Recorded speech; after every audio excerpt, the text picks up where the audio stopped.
Hey everyone, welcome to another edition of the No Blood, No Foul podcast. I'm Moo. I'm here with Coke, and Kyle's in the background.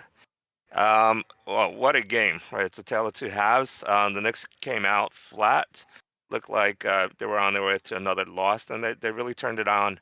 Um, I guess late in the second quarter, and just had a spectacular second half. Pulled out the win, 113 to 98 after being down by 21 points. I think 21, right? 21 points. Eh, what else can you say? This is exactly the type of game they needed. It really wasn't a trap game, but it was something that you get a feeling that it could go really bad. I don't want to say this is a kind of turning point game, but if they had lost this, at least in the fan base, I think folks would have gone on a riot. But they pulled it off. Very good game all the way around by the core Knicks guys from last season. Our two new transplants really didn't show up, but it didn't matter, right? We had great games by Julius, RJ, and Rose, right? Those are the three guys that pulled us through last season. They're the same three guys that essentially just beat up on the Bucks. Given that the Bucks were an injured team, still a win is a win. And this really was an impressive game. What's your take, Coke? Well, for me, it starts and ends with the defense. For the two-game losing streak, the thing that I didn't like was we weren't getting effort. We weren't getting effort from Julius Randle. He wasn't helping defensively. He wasn't containing his man. He wasn't crashing the boards, securing a defensive rebound. So we were letting the opponent get too many offensive rebounds. And it seemed like in the second quarter, a lot of that changed. We saw guys hustling, fighting for loose balls, getting those 50-50 balls, securing a rebound. You finish off the stop and secure that defensive rebound, and that gets the team going. Sometimes it's demoralizing when you're on a defensive stand and then the other team gets the offensive rebound and then the putback for the score. So it was nice to shore up the defense, secure the boards, and I think that jump started things.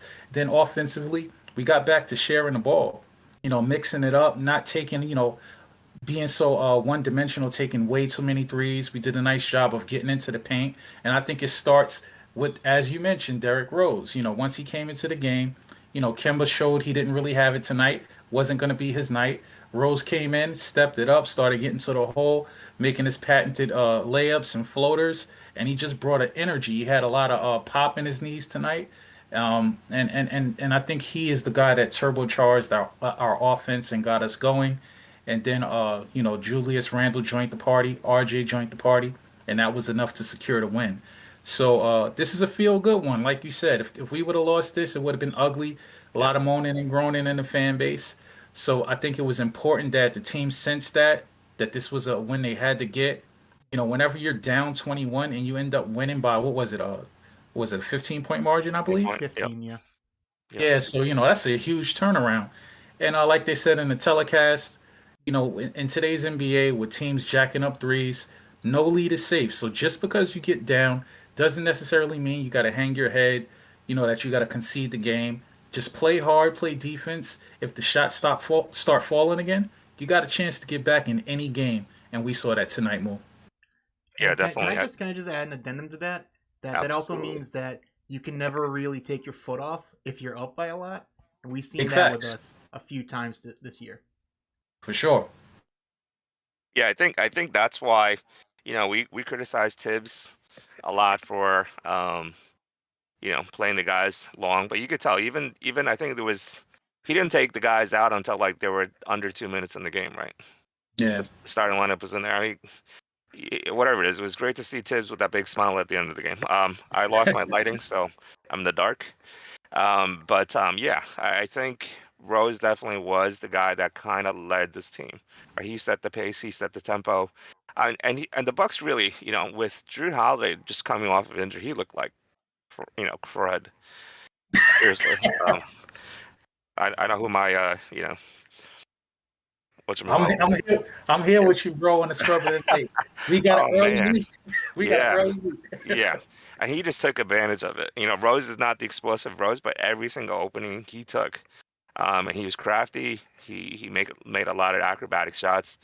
And I think that set the pace and made it easier for everybody else. I think one thing, and maybe it's just me, but I I think the Bucks didn't double Randall as much as most teams do. Was it just No, me? they didn't. They They didn't, didn't. right? They went with Giannis and expected him to kind of single cover. I don't think that was a good idea. I think when you put a top, like really skilled offensive player, and you could be the greatest defensive player, the way the game is called, you can't really guard a top tier offensive player one on one. I think they would have been better off challenging and forcing some of the other Knicks to beat them. Yeah, I I'm agree not with you right, there. right.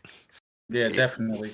And another thing that they didn't do, they didn't zone us. We were very right, cold early from three. right. If I was Coach Bud, I would have zoned us. I would have forced us to make some shots early. Suck us into that stagnant offense where it's just one pass and then jacking up a three. And they didn't do that. But I do want to call out a nice unsung hero. We already gave Derrick Rose his props for spearheading the offense. But I got to talk about the guy that I think Mo that Uh, you underrate, and I think he turbocharged our defense, and that's Noel, man. Noel came in. Mitch was looking. He was looking very pedestrian inside. Noel, I think, gave us that energy. He's flying around. He's blocking shots. He still has those stone hands, but like Kyle uh, likes to say, he uses them in the right way. But hitting those hard hands against the ball and getting deflections. So I yeah, think that got us into some transition. What do you think? I think you're right. I know I pick on Noel a lot, and he fumbled some passes, and including that whatever he was trying to do late in the game. I mean, Randall shouldn't have just passed him. I think Randall was trying to get him the ball to give him a three. Um, The I don't corner, know what yeah, that was about. Yeah. yeah. But yeah, you're right. I think what he does well is he can defend the Greek freak Giannis well, better than Mitch can. Right? Giannis can go out to the 3-point line. Noah's a little bit more limber quicker, so he can get to the 3-point line and kind Which of is single crazy cover. though, because remember when Mitch Oh, used to be the guy who was nimble and right. blocking 3 pointers, and it's like now I don't know if it's the weight or if it's the residual I effect of think the it's the weight. injury. I Yeah, think it's man, the he's weight. slow, I man. think it's a little bit of both. Right.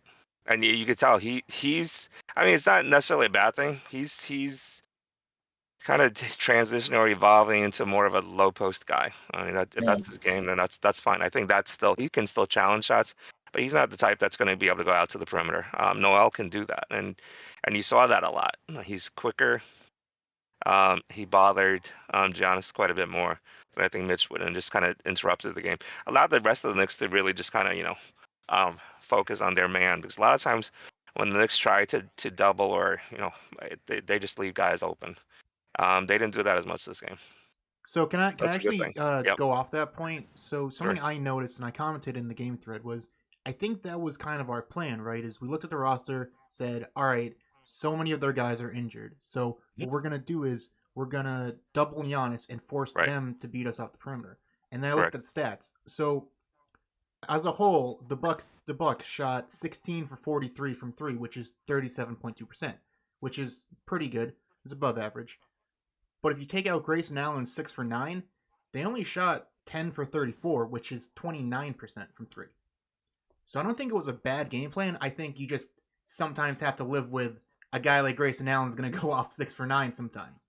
But Yeah. on average, you'll win. How many assists did they have tonight? The Bucks. They had 19. Is that their average? I don't know. Let me look that up real quick.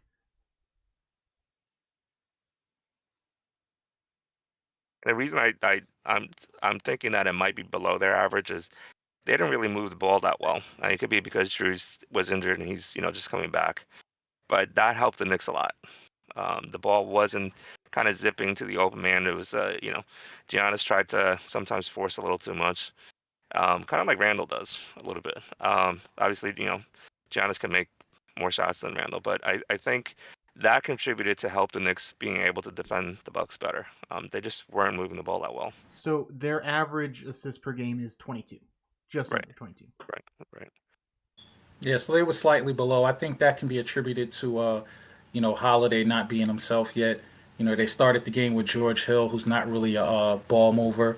Right. Grayson Allen is more of an off the ball shooter. Giannis had the ball in his hands, but you don't really want him doing that all game. So they did miss some of the playmaking ability tonight. Also with Middleton out, he's another big playmaker Right. on the wing. So I think we definitely benefited from that. But since we're looking at team stats, I do want to touch on something else. I attribute it to our hustle and finishing the defensive plays by securing a defensive Oh rebound. yeah. Then on offense, we got extra possessions.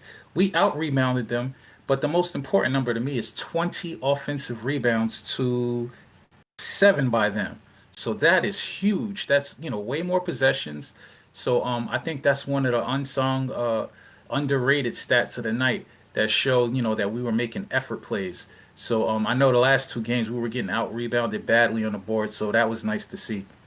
Well, And they then, said, yep, go ahead. no, get. Yeah, they said in game that one of the key points that was brought up by the coaching staff was that you got to grab that rebound. You got to go after the boards and you got to fight. Too many Yeah, second chance ops. And they yeah, got it. that's right. Those Yep. 50-50 balls are so important to winning. Yep. We're actually tied for 10th in the league in most offensive rebounds a game. So we're above So we're average. solid. Yeah, Yeah, we're pretty solid over there. Mm-hmm. Yep. And then, I know we spoke about Derrick Rose and his importance, but I got to touch on RJ. I know he didn't have like a great shooting night, but what I liked is he's showing that this is the new him. This isn't just a streak. This is what we should expect him from going forward, whether the shots fall or not. He got 20 points, but more importantly, even though he didn't shoot, at a great clip, he was aggressive. He's assertive. He's taking the ball to the rack. I would have liked to see him finish a few of those chippies that he missed going to the right hand. But the most important thing is he's going to that right hand. And that's all we want to see. We want to see constant reps, getting those shots up, being assertive, not taking a back seat.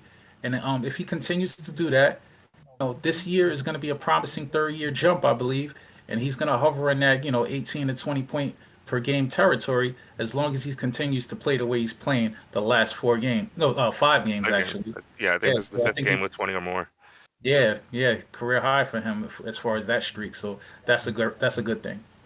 And it probably has to be because, um, you know, Kemba and Fournier has, Kemba's he had a couple of 20 point games, but I mean, they were kind of like so 20 point games. And other than that, I mean, he's kind of be more or less invisible. He said before the game, I think, to the reporters that he knows he has to step it up. Well, he didn't do it tonight either. So it's a concern, I think, for me. And we've talked about this, where if we look beyond tonight's game, and look at the future and talk playoffs and stuff like that. He's got to do something because the Knicks cannot expect Rose to keep doing what he's doing. Yeah, Right. my take on Kemba is this. Even when he was scoring 20 points, 19 points, hovering around that mark when he had his little hot streak, you got to see what it was. It was all 3 point shooting. Right. I'm very concerned. He's not converting at the rim like at all. Right. Kyle, hate to give you homework, but if you can pull up what his 2 point conversion is rate on layups, I'm sure it's atrocious. So, you know, in the past, he was never a guy who was going to be a high percentage field goal shooter anyway, but, Right. he still made layups at a better clip than what he's doing now. So, to your point, Mo, I think what we're seeing is on the nights that his 3 point shot isn't falling, he really doesn't have much to offer aside from maybe Exactly. drawing an occasional charge. So, Right. you're going to need Derrick Rose to be the Derrick Rose of last year on the nights when Kimba's J isn't falling to come in and give us some energy, defend a little better than him because he's bigger, and also Rose is showing that he can stick the three, at a pretty much an elite level. Isn't that a shocker, right? And this isn't a fluke. This is 2 years in Amazing. a row now. Yeah. So I don't have data for tonight. The tracking hasn't updated yet. But coming into tonight, Kemba was 4 for 9 on shots at the rim. So that just should tell you right there he's not getting there much. That's It's right. about once Yep. per game. And for the mid-range shots from 3 to 10 feet, 3 for 11. And he's taken Worse. 49 3-point shots. Wow. So that's, let me just look at that, 49 3-pointers to 34 2-pointers coming into tonight. One dimensional offense. That's exactly Yeah, what we're saying. for a guard That's it's supposed to be an attack guard, and for what this team needs, that's not good. That's not a good sign. So I gotta have jokes right now. It's like, what ends of the spectrum do you guys like? Do you want Alfred, who's like no 3-point shooting at all, and just driving to the hole and suck in there, or do you want Kemba, where it's like no driving to the hole, only 3-point shooting, and struggling tonight? Which one do you Hang on. prefer? I think you're mischaracterizing Alfred a bit there because Alfred did not drive to the rim with the ball in his hands. He would do that off the dribble. Like That's he would true. like off ball. He would run towards the rim Like like a a power wing. forward. Yeah. Yeah. But hey, so to you, I'll have you know, Kemba shot better from two than from three this game. All right, he shot 1 of 5 from three, 1 of 4 from two. So there you go. Slightly. But the three is a Yeah. much harder shot anyway, so I, I, I, you gotta grade that on the curve. I mean, I'll still take Kemba, but honestly, it's not exactly by a mile. That's bad, right? It's just bad. It makes you wonder. I always wondered why the Celtics would basically give him most of his contract to leave, right? I mean, chemistry, okay, whatever, but maybe they saw that this was it, and you know what? Him being on the court is really going to be that much significantly better than him not being here. So let's just go our own ways, and I'm hoping that that's not true. But so far, 6 games in, 6 games. Are we? No, we're 9 games. Oh wow. He's looked like Time flies when you're playing and winning basketball. yeah. He's just awful. Let me tell you, he's been awful. And Um, I hate to kill the guys after a win, but to be honest, our multi-million-dollar backcourt is just not doing the job right. defensively at all. Fournier had a bad game.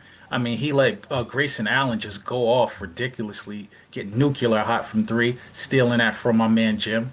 But yeah, man, it's like Fournier gets torched every game. I do love the fact that he's a legit 3-point shooter, but he was off tonight. The last few games he's kind of cooling off. So, on those nights where we're not getting any 3-point shooting from Kemba and Fournier, I believe Tibbs needs to go to the bench early, and he needs to stick to the bench a little longer because that's what got us the lead.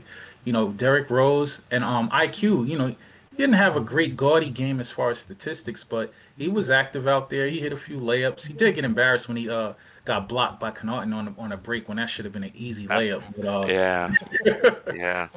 it was nice to see a couple threes falling from him, and I just want him to gain some confidence. So, again, go to that bench early if we don't have it, and use that depth. It's the strength of the team. So Tibbs, don't get too locked in with these starters. So to that point, I know earlier on when Kemba was struggling, we said well, it's just the beginning of the season, right? So now we're 9 games in. That's 1/8 of the season almost. At what point, if he doesn't change things, do we start really being concerned? I mean, maybe we're concerned right now. Do we really start being concerned and think about, if we want to be more than just another first round and out type of a team, do we need to do something? What do you think? I think at the deadline is something that definitely needs to be addressed. Leon Rose and Worldwide West and Brock Aller and those guys are going to do their homework and try to improve the team. But yeah, man, if you can bring in, at the deadline some kind of a marquee point guard, you got to go for it. I prefer someone who is not just a scorer but can also play some defense because I don't like the slippage in our defense in the starting lineup, and I think in the playoffs that's really going to be exacerbated when the game slows down, and you're going to get into those bad matchups, and we aren't being a good team as far as switching with our rotations right now. That's why we're giving up so many wide open threes. So if we can get a 3-point shooting guard who can also defend, that would be great. But the thing is, who's really out there? I mean, I don't know. to be honest, I don't think Dame's leaving. He keeps saying he's 10 toes down in Portland to quote his words. So, I mean, who else is there? I got a name for you. Someone who's Oh, someone who's on a struggling. No. I'm being serious. He's been struggling this year, but he's a great Who's talent. that? He's still young. De'Aaron Fox. But you really think they will move him? He just It's got the the extension. Kings. It's the Kings, man. They're like the Knicks of the West. Well, Let's I talk. don't. I mean, if he's available, hey man, make a run for it. He's a premier young point guard, quick as lightning. Can get to the hole, also can play make. But I just don't know if they're gonna move him. I know they got a ton of guards with Tyrese, and then they just drafted Mitchell. But it seems like they're more keen on moving Bagley more than anything. They want to play small. What about Sexton? I know that's polarizing, and he's I don't Oh, think that's hey, oh, happening hey, do you anymore. want to They know some? drafted Want to know a Mobley. fun fact about Colin Sexton? This has more to do with Sexton and Darius Garland. But let me see if I can find it because I just posted it. But fun fact: Mhm. when when Darius Garland and Colin Sexton are on court together, they're a minus 9.4. When it's just Sexton and not Garland, they're a minus 2, but they have an offensive rating of like 95. When it's just Garland without Sexton, they're a plus 17.8 with a 122 offensive rating. Wow, that's a I'm big just jump. saying. That's why I say I That's would why. rather have Garland than Sexton. Sexton is a very solid scorer, but you need more than that to be a successful point guard, or if he wants to play a small shooting guard, you need more than that. And that's exactly the reason why they are not going to move Garland. Yeah, yeah. Yeah. Garland just fits better with all the other young guys they have there. Yeah, he Um, can play on the ball, off the ball. would He's a what Swiss Army knife as far as offensively. would you guys do Sexton for a song and a dance, right? Something a cheaper package because obviously I doubt they're going to be able to get what it's something crazy, a crazy bundle for him. What do you think it'll take? I don't know, a future first and um one of the Knicks IQ. I don't know. Would you guys do that? Hmm. I probably would for a first in IQ. Yeah, I'm not Yeah, touching RJ though. right. No, no, And no. believe it or Why not, not? I know this might not be popular, but I ain't touching Obi anymore either. I think Obi Mhm. is gonna once he finally gets some minutes, that guy's gonna break out, man. I mean, tonight he didn't have a good shooting night, but constantly on the break, he's finishing, and then when he doesn't finish, he at least draws the foul. Once he gets those shooting down Mhm. and some more minutes, I think Obi is gonna be a good player, man. Remember, he came into the league, tons of questions about his defense. He's pretty much answered all that. He's arguably our second best help defender. I don't know if you guys noticed that. Yeah, he's doing well. He's doing moving well. Right. I think we were worried that he didn't have a lot of lateral quickness because his legs are kind of stiff. But he's moving well. He's using his length, his wingspan. He's doing pretty playing. He competes. He just seems like a really really good guy, right? Good young guy that wants to play well, and he's trying to do his best. And that's what you want. Yeah, I agree. I think Toppin would be hands up. RJ definitely for a Sexton type trade off. You would trade RJ. His value is skyrocketing right now. I think you would trade him for a superstar in a bundle, maybe, right? Depending on the superstar. To be Nobody honest, is. I might not trade Yeah, RJ at all. You know what really. they say? We're always talking about the whole that draft. You got Zion, then you got Ja, then you got Right. RJ, and they always say, Zion's the better talent, but in the NBA, the best talent is availability. RJ's there every single night, 35 minutes a game. Zion's barely there. So at this Yeah, point, one could that's true. argue that RJ's the more valuable player. So at this point, I'm not gonna lie to you, Mo. It would take a hell of a superstar for me to give up RJ. Mhm. Even within the current Knicks window, and window would kind of right from my Is it standpoint. The really a Knicks, window though? Because we're I not don't know. really a contender, a legit That's true. contender. But then No, again, you really. saw you saw it's a team like the Bucks who, kind of I think surprised people winning the title. And then a year or two before that, the Raptors, well, they had Kawhi, but still, Well, it, the common it's denominator with those two squads is Kawhi and Giannis. You got two guys who are like mhm, MVP candidates. right. I don't think Julius Randle is that. But I'm gonna come with a unpopular take here. Before I trade RJ, I'm trading Randle. Ooh,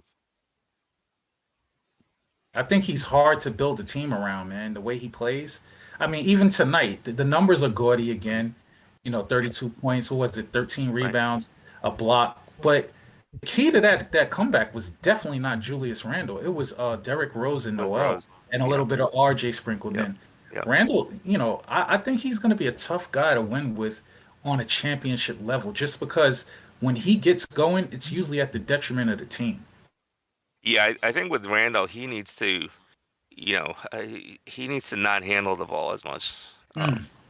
I know he's great at it for his position, but I think he needs to not have to be relied upon to handle the ball. That's why with Walker coming in, you thought things might change, but Walker's barely touching the ball even when he's on the court, where he'll touch it and he'll pass it. So Yep. he's not really doing anything with it. So it kind of falls back into oh, okay, we're not sure what to do. We need somebody to run the offense. Oh, Julius did it last year. Let's pass it to him again. And then he gets into his head that, hey, now I've got to start, dribbling clock out, dribbling into double teams, triple teams, trying tough shots. Yeah, I Yeah, think, yeah. did you see that play in the third quarter where, we grabbed the lead back, we're cruising, and then he decides he wants to bring the ball up Oh and yeah, yeah, unnecessarily go yeah, between the legs and just he got it stolen. Those are demoralizing plays. We didn't yeah, pay for it tonight, yeah. but I hate stuff like that. When he did that, I was like, oh crap, this could be the turning Yep. point. Yeah, yeah. But I think, that kind of goes into, I think if, and, if the Knicks, let's say, arbitrarily, they had managed to get Chris Paul or Kyle Lowry, some guy like that. I think you need someone with that type of personality and that leadership that says, you know what, Julius, you don't have to do it. I'll do it. I might not be in my prime, but I'll still do it. And I think those are the types of guys that Randall will actually, you know, allow to do it. I don't know that that's the dynamic with Kemba Walker right now. And Yeah. Walker hasn't exactly established that he has a right to be the ball guy. I mean, Rose I think Rose if kind of yeah, did down the stretch there. Like after those couple turnovers, mhm, he didn't really pass it back to Randall. He just kind of like took the right. ball and was like, "All right, now it's my turn," and then he actually scored. If I thought Rose can actually continue to do what he did tonight every game and into the playoffs, I'd be fine. But I don't expect that I to be kind of able think to, I kind of think Rose is like pacing himself. I felt like he came. Remember the first three games he came out hot. He was dominating. Then he kind of took a back seat. Rose is such a nice guy. I think he wanted to get Kemba going, so he wasn't being super aggressive. right, I think now that Kemba's kind of like Kemba had his little hot period and he's slowing down again. I think Rose sensed that and he's like, all right, I got to get back in the groove. And I think we're seeing that.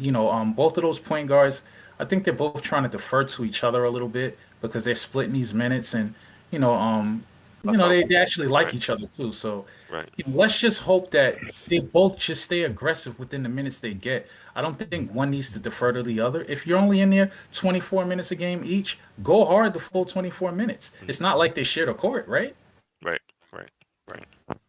So can I just say, the reason I'm not worried is because we're 6-3, and this is really the first time that Rose has had to come in and really save us. The rest of the times, it's Mhm. been kind of like, he's played good, but not had to be that. Right, So if we were 6-3 and he was having to do this every night to get us to 6-3, I would be right. worried. You would be worried. Right. Yeah. That's a good point. Yeah, Yeah, I we think, got options. That's one thing for sure. yeah, we just need Walker and Fournier to step up so Rose can pace himself better. Right. He'll do 1 in 4 game, 1 in 5 game, you know, looking great. And then in come the playoffs, we've got enough gas in the tank for him.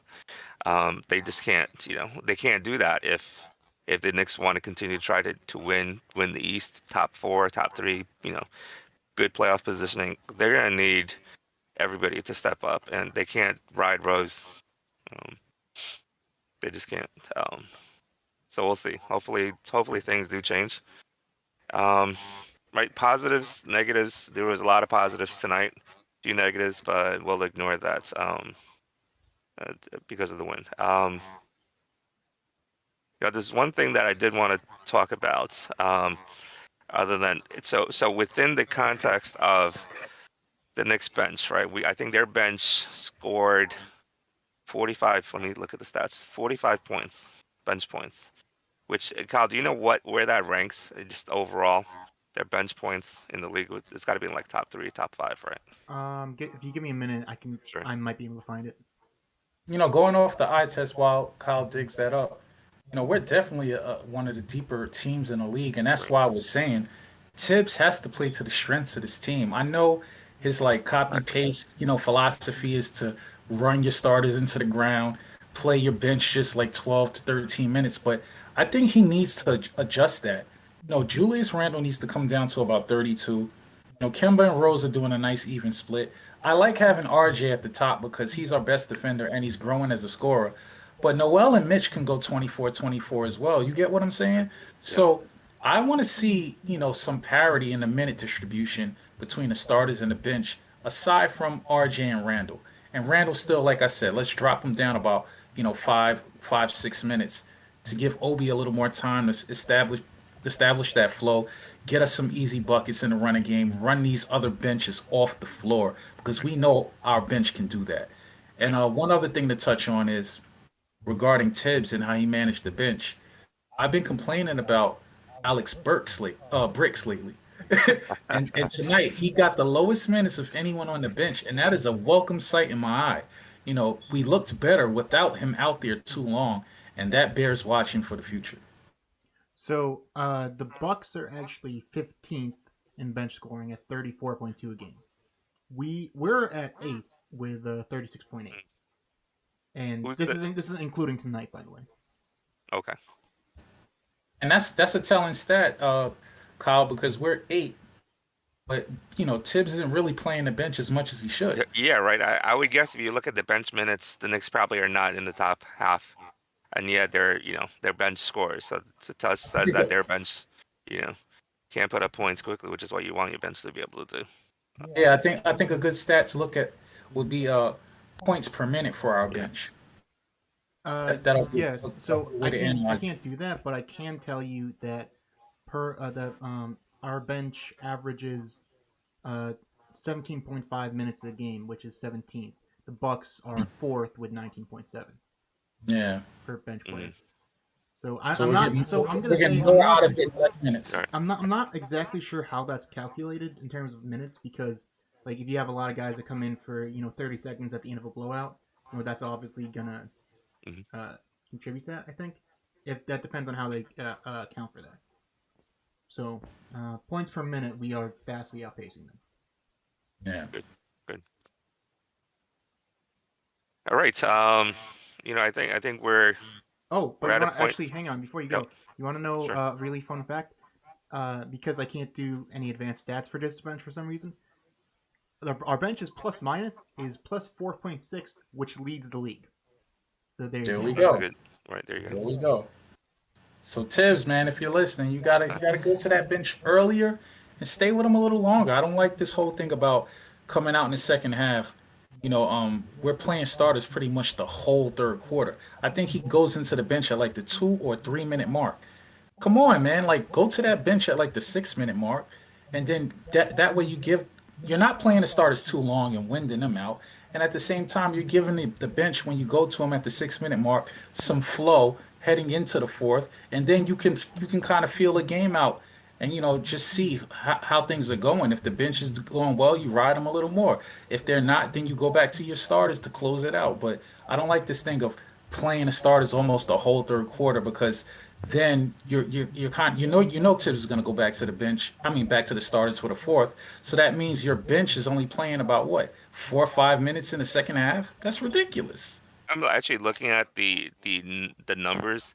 Randall actually only played 33 minutes, which has got to be like a Good. low for the last season and so far this season. So it's So trending. It's trending in the direction that I want to see. maybe it is. Maybe it is. And he did better, right? He was more energetic, especially late when he had that really nice defensive play, down low when I think he blocked a shot. Wow. Yeah. Right. And maybe that's it, right? So you want him energized. So when it comes to, fourth quarter and crunch, he's not gassed and he's still, firing on most of the cylinders. I think part of the problem last season is that, especially maybe in the playoffs, I don't know, that he was just exhausted, right? So yeah, you do want him to conserve and just focus and do, when they need him. I mean, we saw when they need him, he can score, right? He just needs to be controlled a little bit. I think that's what separates him right now from some of the top players, right? Top players, he's talented, right? Randall's talented. He's no doubt a talented, versatile guy. He just lacks the control that the superstars have. So Yeah. I think that, fun fact. yeah, That's not his low on the season. it's not. It's his second lowest. His lowest was the second game against Orlando. Is that a where he blowout? only played And that was a 30 win minutes. too, right? Yeah, we won by 25, by the way. So Well, that's yeah. good, Well, baby. that's And why. talking about blocks with him, I don't know if you guys remember. I said I was gonna track this through the year. Two He's had today. 2 blocks. He had 2 blocks tonight, which puts him at 50 for his Knicks career, right? Which means that as of right now, and this is much faster than I anticipated, he is only 9 blocks away from passing legendary Knicks defender Kevin Knox for most blocks. And a ton more minutes though. Oh man. But But listen, man, speaking of blocks, yeah. what's up with Mitch, man? He's not blocking shots anymore. He got another donut tonight on blocks. He's barely getting one a game. Any theories on that, guys? Are they? He's out Do of you shape. think they're He's telling he's, him eat, to he's stay eating too home? he's eating too many donuts. Yeah, he's out of shape. Yeah.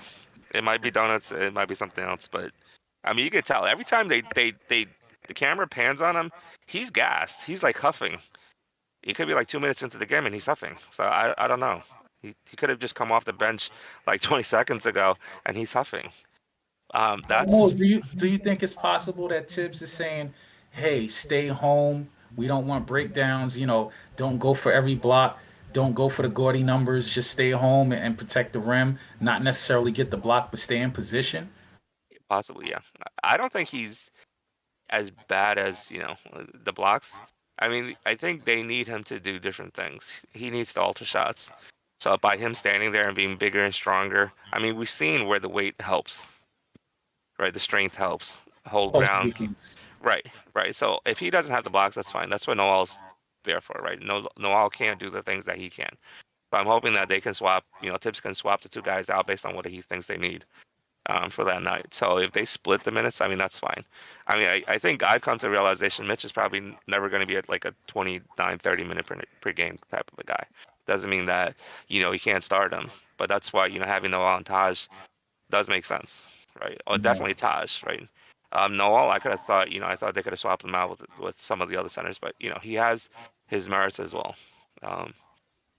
So, And to I your mean, point, if Mitch is never going to be a 30-minute per game guy, then that means he can't ask for a shit ton of money, right? correct. Yeah, and that's going to be interesting to see what he's going to ask for. And I think he's the type that he will take whatever the best deal is.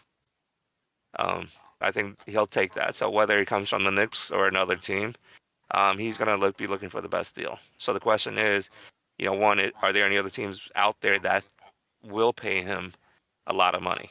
Mm. Right? He's not right. If we're talking, we compare him right. His comp upper tier comp is Glenn Capella. He's not Capella, right? If he's Not not now. Capella, then why is this comp Capella? Well, that's the upper tier, right? When we say projection, his max is, his ceiling is a Capella type.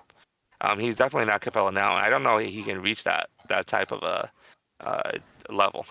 So the question is, do you keep him and for how much? And if you don't keep him, what are your options? I don't know that they can start Noel. I'm going to keep right. Noel, I don't hate him, but he's not a starting center. Taj is 37, 36, 37. He's not a starting center. You do need someone that you can rely on that fits with the team.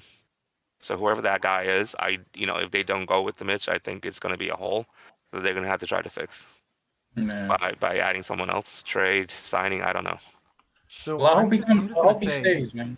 I'm just gonna Yep, say I though do too. is that I don't think it's entirely Mitch's fault that his defense doesn't look good. So this is a small sample size because he usually plays with Kemba Walker, who we know is not very good defensively. So when Right. he plays with Kemba, the Knicks have a defensive rating of 115.8, which is dreadful. When he plays without Kemba, we have a defense rating of 100.0, which is pretty good. Now, Right. he only plays 6.2 minutes a game without Kemba, but still, you can kind of see.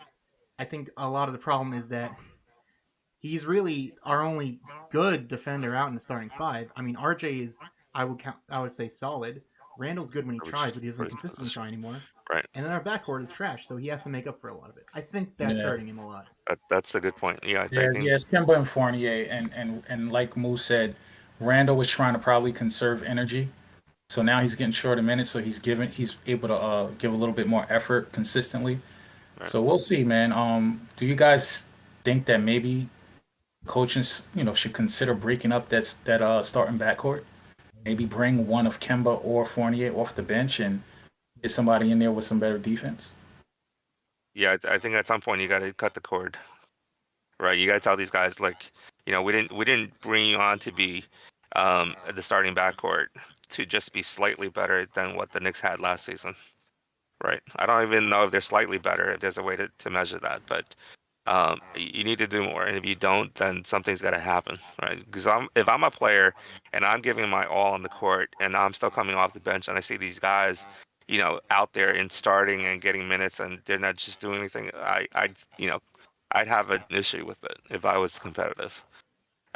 So I think at some point Tibbs is going to have to decide what to do if neither one of these guys steps up.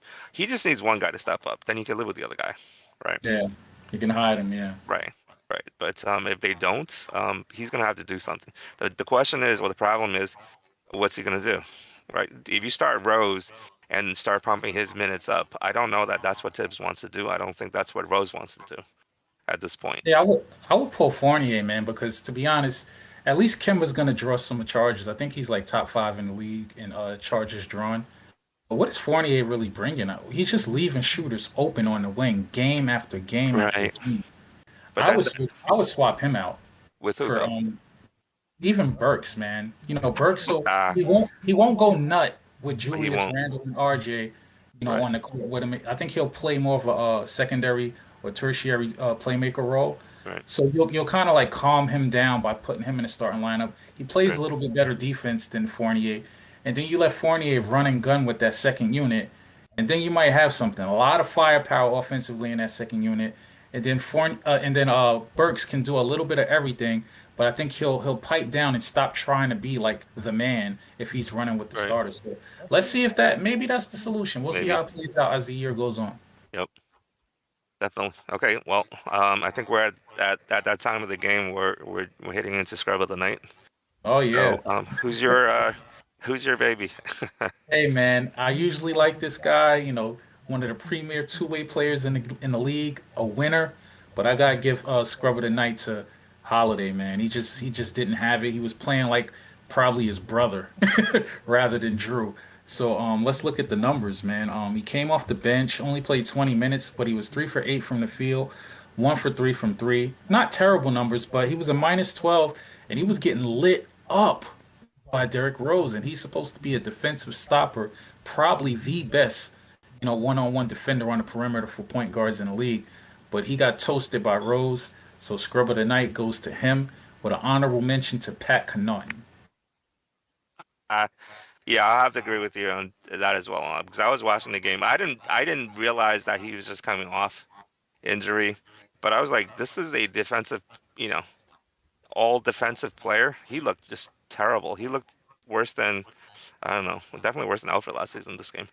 There's just not. He was turning the ball over. He was careless with the ball. He did nothing to help Five expedite. I think turnovers. right. Yeah. Let me just see what his numbers were. 37% from the field, minus 12, which is second next to the other guy you mentioned, Connaughton, with a minus 20. But yeah, I have to go with Drew as well. Although Thanasis, honestly, he might be my backup because he's like a scaled up version of Chris Smith. He doesn't do anything well, right? His biggest attribute is his last name. Brother, right? Yeah, that's it. And he's getting minutes, 18 minutes tonight for just doing nothing, 25% from the field. They're playing him at center, which is strange. Oh yeah, that's right. What, 6'5"? 6'5", 6'5", 6'6", yeah. Well, they don't got nobody else. Yeah, That's Lopez it. is out. Whoa, Any whoa, other whoa, wait, hold on. What you mean they got Let me see. nobody else, man? They They, got they got Mamu Kilashvili. they got You crazy guys are guys. like, who? I, I don't know if that's a real name or if you're like making a reference. No, I don't get.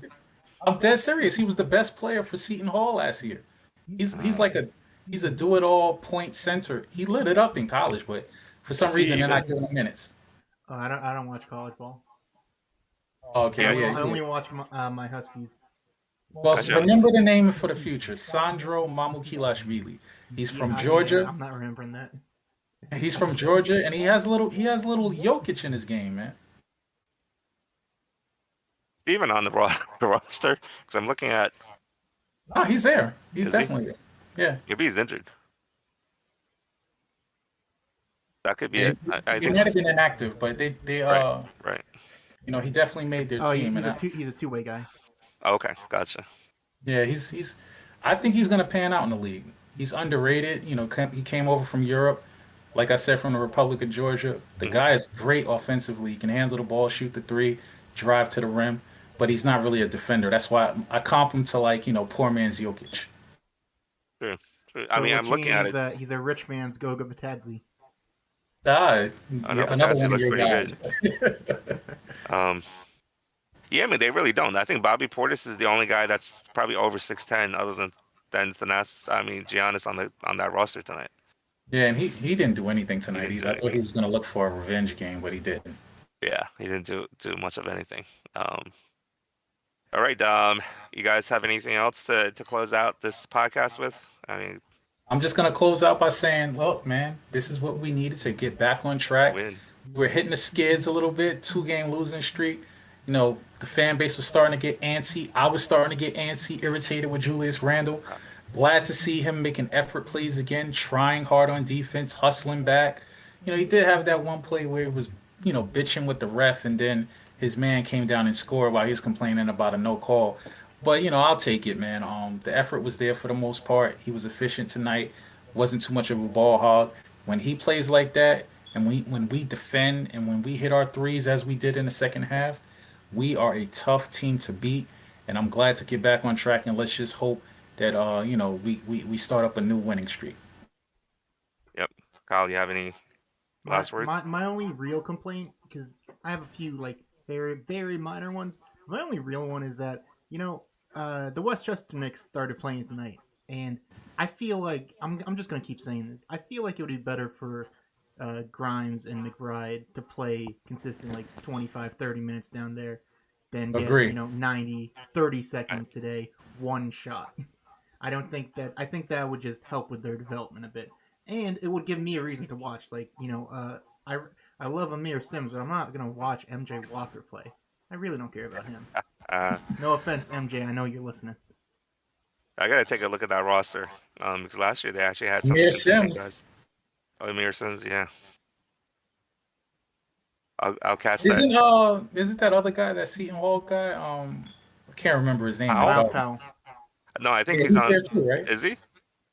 Oh I know yeah, he he's might. Yeah, be. yeah. Yeah. When I checked earlier, I'm pretty sure I saw him. I got a few guys. It Okay. could be. Definitely Could check be him out. a few players to look at, but I agree with Kyle though. Send Grimes and McBride. Let them get some reps. Let them dominate that league, and then if there's an injury with the parent club, bring them up and let them step in. Even with we Sims, did, right? the Jericho guy Sims. we picked up off of the Spurs cut, Lucas Samanich. He's down there too. Oh yeah. He's another guy with some problems. Oh, That's yeah. right. That's an interesting They guy. got some That's names, worth man. watching. They got some names. They got some names. If they could also send Jericho down.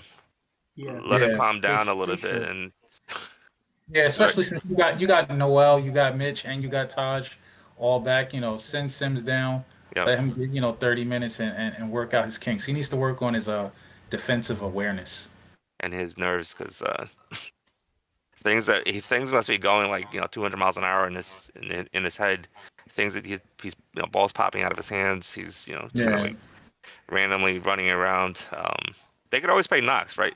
If the Bucks can play Thanasis at center, the Knicks could live in emergency with Knox at center. I Give just them want some I want Knox off the team, man. It's just a reminder of bad drafting. bad if you things. ask me. Yeah, Like, we got rid of Frank. Let's get rid of Knox and just close the door, turn the page, or whatever you want to call it. I'm tired of seeing him in garbage time, hoisting up threes, stepping on the what is it, the out of bounds sideline. but yeah, Get him out of here, man. And I was a guy who liked him, but it's not going to work for him. He needs to change the scenery. There's no room. So speaking of Okay. the G League, I was Yep. I was actually looking at the page because earlier, and they listed like all the G League alums on the side, and I noticed some people. I was like, wow, I didn't know that they went down to G League, or I didn't know they had it back then. I didn't know that Lou Williams played in the G League, and he has the most insane stats. You guys want to hear this? So he only played 3 games. He played for 36 minutes a night, 26 points, 8 rebounds. Sorry, 8 assists, 5 rebounds. That's not too insane. He shot 71% from the field, 63% from three. Goodness gracious. And by the way, I just want to say that was his second. Like he had already played his rookie season. I don't know what he was That was doing in early the in G his League. career, right? Yeah, that was I think I think they sent him down there just for shits and giggles, and then they're like, Well, oh no, he's too good. you gotta remember, Kyle. He came straight out of high school too. Right. So Yeah, no. But what I'm saying is he had already that was after his rookie year they sent him down. well, it could have been an injury rehab kind of I don't thing. know. You know, Yeah, so Just to that get him some sometimes. playing, just to get him some playing time, like what we're saying the Knicks should do with McBride and Grimes. yeah, Yeah. Right. Just let them let them just kind of just go out and just do things and try it and Hey, Lou Williams turned out to be pretty good, I'd say. Yeah. Yep. All right, guys. So the Knicks, excellent come from behind win. I think they said that this was the largest comeback by the Knicks in the 3-ball era. That's what I heard late in the Oh, game, wow. which wouldn't be surprising, right? Because it's 21 point down to 15-point win. That's 36-point swing. That's impressive. And at the height we had it up as high as 23 at one Right. point Exactly. until Exactly. garbage time. So that's Exactly. impressive. Yep. So excellent win. Good to change the momentum. Get rid of the bad taste from the last 2 games.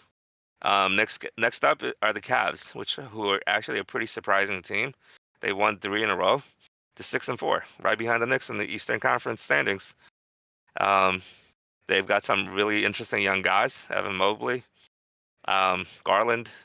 So I think it'll be an interesting test for this Knicks team.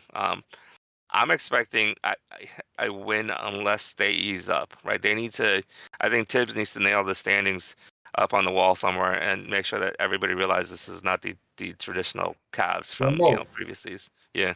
Mo, I'm not looking at it, but can you tell me if that's a home game or a road game? That's a good question.